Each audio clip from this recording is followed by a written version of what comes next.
Staten Islanders have one of the longest commuting times in the nation, an average of over 44 minutes.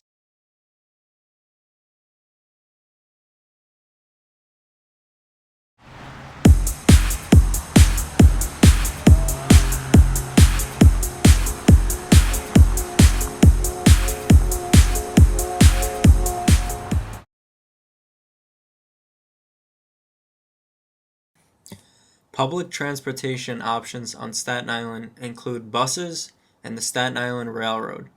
Commuters often use express buses and the Staten Island Ferry for interborough transport.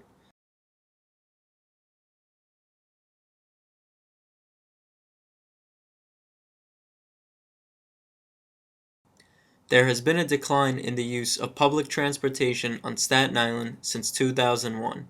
Bus ridership has been down 1%, and Staten Island Railroad ridership has been down 13%.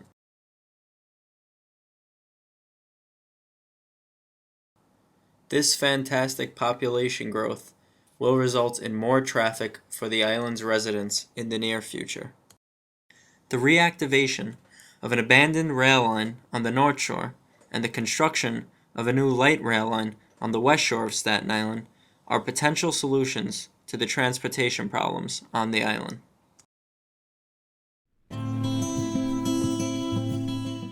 Passenger service on the original North Shore rail line stopped in March of 1953 due to increasing automobile ownership and bus service on the island.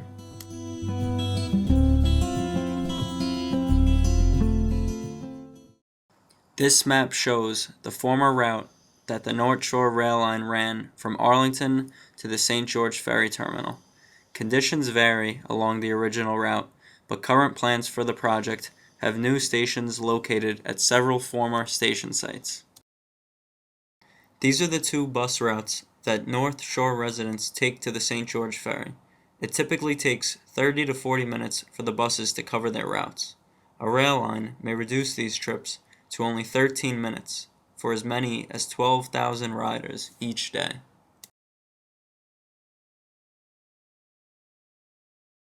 The West Shore Light Rail project would be an extension of the Hudson-Bergen Light Rail in New Jersey.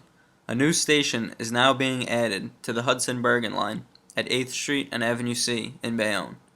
The West Shore Rail line would begin at this station and run over the Bayonne Bridge into Staten Island. Once on the island, the light rail will connect to the North Shore Rail line at the historic Elm Park Station and to the Staten Island Railroad at the future relocated Richmond Valley Station. This map shows the potential connections of the three rail lines.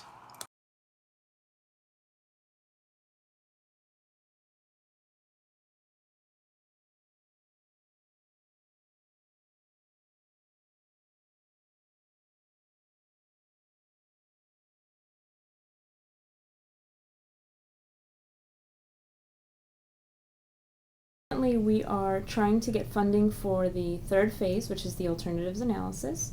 The alternatives analysis will look at whether light rail is the preferred method of transportation. The final phase is the environmental impact statement, and that takes a hard look at what would be bothered and impacted by creating and building this light rail.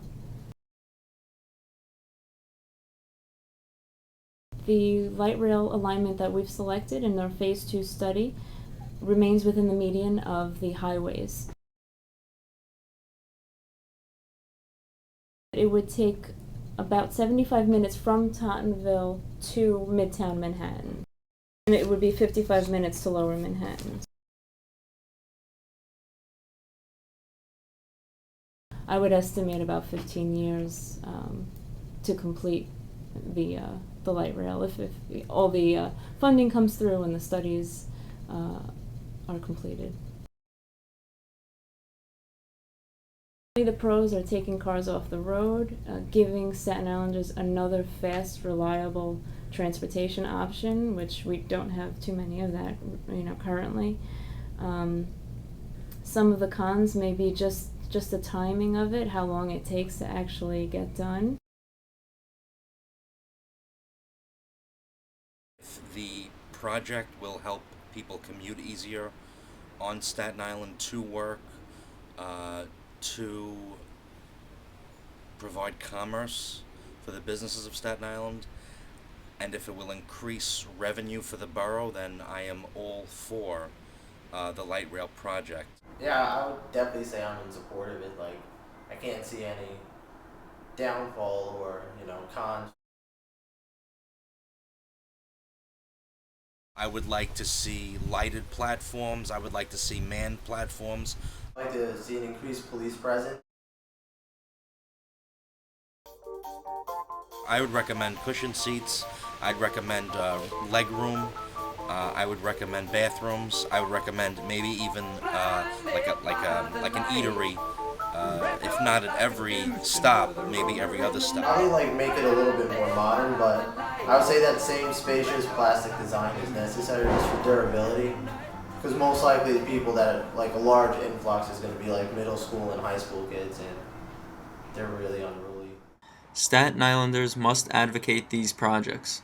The combination of the island's increasing population and its lack of adequate public transit options will worsen its residents' commutes unless something is done now.